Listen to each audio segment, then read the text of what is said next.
मध्य प्रदेश के सिंगरौली जिले के सरई तहसील के निवास गांव रहने वाली प्रजा जायसवाल ने एमपी बोर्ड परीक्षा 2025 में कक्षा 10वीं में 500 में से 500 अंक प्राप्त कर टॉपर बनने का गौरव प्राप्त किया है, जिसके बाद बुधवार को फिजिक्स वाला PW ऑनलाइन कोचिंग संस्थान के द्वारा उनके घर पहुंचकर प्रज्ञा जायसवाल एवं उनके माता-पिता को सम्मानित किया गया।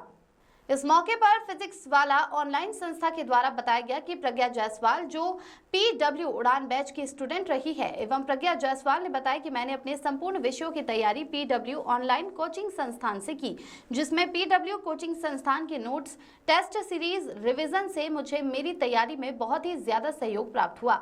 एवं प्रज्ञा के माता पिता ने बताया कि PW कोचिंग संस्थान से प्रज्ञा को बहुत सहयोग मिला है, जहाँ प्रज्ञा हमेशा अपने PW कोचिंग संस्थान में भी अच्छे रैंक लाया करती थी। इस तैयारी का परिणाम है कि आज मध्य प्रदेश में टॉप कर पाई है। अपनी सफलता में प्रज्ञा एवं प्रज्ञा के माता पिता ने फिजिक्स वाला ऑनलाइन कोचिंग संस्थान का आभार धन्यवाद ज्ञापित किया है।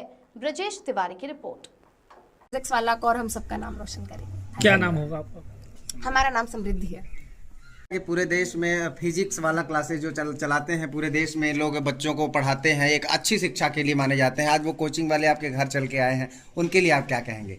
अरे कहना तो कोई शब्द ऐसे नहीं बचे हैं कि जिनसे मैं बयान कर सकूं खुशियों का, क्योंकि मैं पढ़ाते देखता था, मैं लोगों को पढ़ाते देखता था, पढ़ाते थे, सर लोग भी पढ़ाते थे, है ना। तो हम देखते थे कि ये बच्चे जो है, तो जब ऑल इंडिया को बच्चे पढ़ते थे फिजिक्स वाले में, तो बच्ची जो है तो कभी 10th में, कभी पाँचवा, कभी छठवां, कभी पहला, कभी दूसरा स्थान, ये ऑनलाइन जो पोलिंग कहते हैं ना, तो पोलिंग में जो है तो इसका स्थान आता था। तो मुझे जब ऑल इंडिया में कुछ कर रही है तो निश्चित रूप से प्रदेश में भी तो कुछ होना चाहिए। क्या बात है? ऐसा हुआ और मेरे सपने जो है ऐसा साकार हुआ, इसके लिए मुझे अत्यंत खुशी है। और आप देश में अभी हाल ही में एमपी बोर्ड का रिजल्ट आया है, आपने इतिहास रच दिया है। 500 में 500 आपने नंबर प्राप्त करके पूरे देश में, विदेश में, हर जगह प्रदेश में आपको लोग शुभकामनाएं दे रहे हैं। सबसे पहले हम ये पूछना चाहेंगे कि आपने जो रिवीजन किया एमपी बोर्ड वाला से, जैसे आपने पढ़ाई की, वहाँ से रिवीजन किया, तो किस तरह से वहाँ आपको मदद मिली, किस तरीके से आपको शिक्षकों के द्वारा मतलब बताया गया, पढ़ाया गया, उसके बारे में आप क्या कहना चाहोगे? जब मैं रिवाइज कर रही थी तो वहाँ पे नोट्स भी काफ़ी अच्छे थे, टीचर्स ने काफ़ी अच्छे, जैसे शीनू सर थे, उनके हिंदी के नोट्स बहुत अच्छे थे। मैंने बाकी क्लासेस तो नहीं, लेकिन जब एग्ज़ाम के टाइम पे शीनू सर की क्लास ज़रूर ली थी उन्होंने, हिंदी पढ़ाने के लिए, तो उनकी मैराथन भी बहुत अच्छी थी, सारी चीज़ें उन्होंने कवर की थी।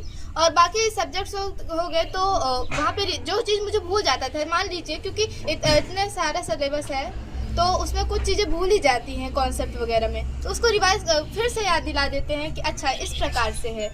और मैंने बाकी जो नोट्स वगैरह थे एमपी बोर्ड वाला और जो बाकी के एमपी बोर्ड के बच्चे हैं उनके लिए आप क्या कहना चाहेंगे? कैसा रहा एमपी बोर्ड वाला का आपका कोचिंग, और उसका आपका अनुभव कैसा रहा पढ़ाई का?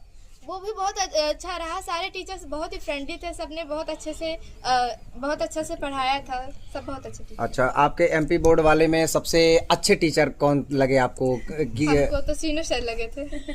चलिए, बहुत बढ़िया, आपको बहुत बहुत बधाई हो। और फिर आप आने वाले छात्रों के लिए कुछ संदेश देना चाहेंगे? कैसे आपको पढ़ाई में मन लगता था, कैसे पढ़ाई करती थी, वो आप संक्षिप्त में बताएं। बस हमको पढ़ाई में रुचि लेना है, हमको ये नहीं सोचना है कि हमको पढ़ना है, हमको उसमें सोचना है कि हमको जानना है ये चीज़ कैसे। जैसे मैम जो होती थी वो इंटरेस्टिंग से वैसे बताती थी कि क्या चीज़ है, इतने मज़ेदार तरीके से बताती थी कि हमको लगता ही नहीं था कि हम पढ़ रहे हैं। आगे चल के भविष्य में क्या करने का प्लान है? आगे हमको सिविल सर्विस में जाना और देश की सेवा करनी है। ठीक है, अच्छा। इनका ले लीजिए।